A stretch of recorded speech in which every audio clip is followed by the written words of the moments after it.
Hello, rights advocates! This is Attorney Piwi Australia from the Ateneo Human Rights Center. This is Rights in Focus, Human Rights for Campus Journalism. Maraming mga batas ang tinitingnan pag ang usapin ay freedom of expression o freedom of the press.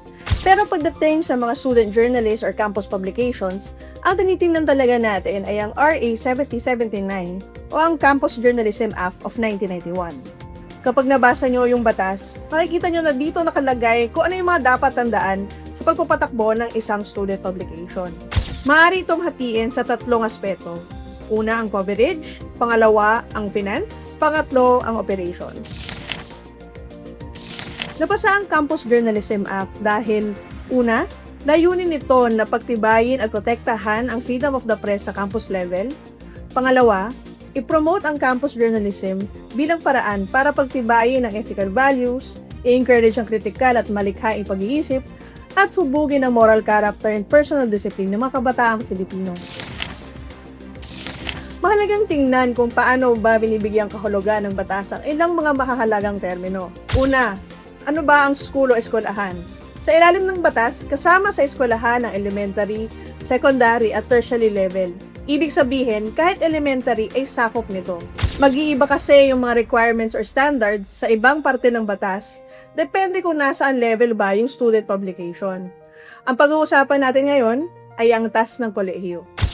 Pangalawa, ang pagiging isang ganap na student journalist. Para masabi na ikaw ay isang student journalist, mahalagang sundin mo ang pamantayang itinakda para rito. Una, dapat enrolled ka sa isang eskwelahan. Pangalawa, nakapasa ka sa mga kakayahan o kwalifikasyon ng editorial board. At ang huli ay mayroon kang satisfactory academic standing sa iyong eskwelahan. Pangatlo, ano ba ang student publication? Pag sinabing student publication, ibig sabihin nito ay kahit anong printed materials na nililimbag independently ng mga estudyante para sa interes ng kanilang mga kapwa-estudyante. Pang-apat, ang definisyon ng editorial board. Ito ay binubuo ng mga student journalists na pumasa sa aplikasyon at sa pagsusulit na kasama sa proseso nito. Ang editorial board ay maaari magkaroon ng isang publication advisor kung nanaisin nila. Ang panghuli ay ang editorial policies. Ito ay ang mga alituntunin na nagsasaad sa pamamaraan ng pagpapalakad at operasyon ng mga student publications. Kasama na rito ang mga magkakaugnay na batas at ang mga patakaran ng eskwelahan. Pag-usapan naman natin ang mga operations o ang mga obligasyon ng editorial board at ng publication advisor. Una, sa editorial board, sila ang nagpapasya ng mga editorial policies. Pangalawa, sila rin ang nangangasiwa sa publication funds.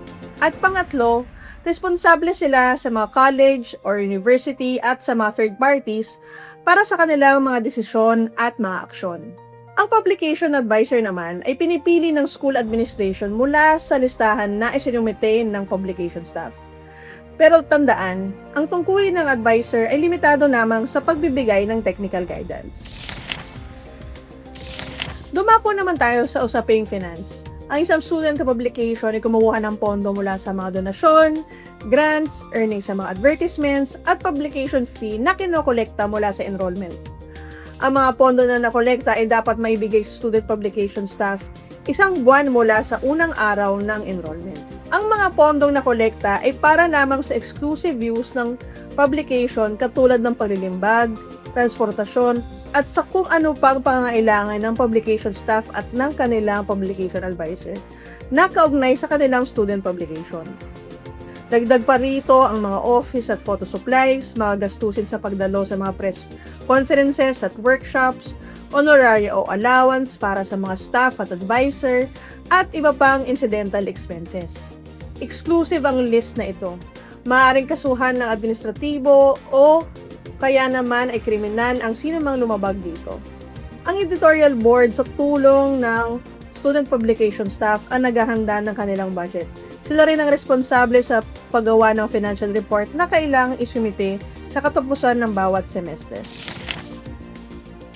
Maliban sa finance, sa operations, at sa coverage, may mga iba pa rin dapat tayong tandaan ayon sa batas.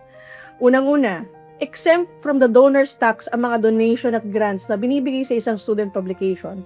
Pero dapat ang donation ay actually, directly, and exclusively used for the promotion of campus journalism.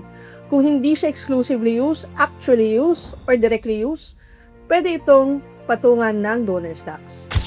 Pangalawa, obligasyon ng Commission on Higher Education o CHED na mag-ayos ng mga kompetisyon, press conferences, training seminars para sa mga student journalists at mga advisors sa lugar na may historical and or cultural interest sa bansa. 3 dekada na mula nang maipasa ang RA 7079 at hindi pa kailanman naamendahan o nababago. At hanggat hindi ito nababago, ito ay patuloy na magiging basehang batas pagdating sa campus journalism. At dito nagtatapos ang ating overview ng Campus Journalism Act of 1991. Maraming salamat sa pagtutok.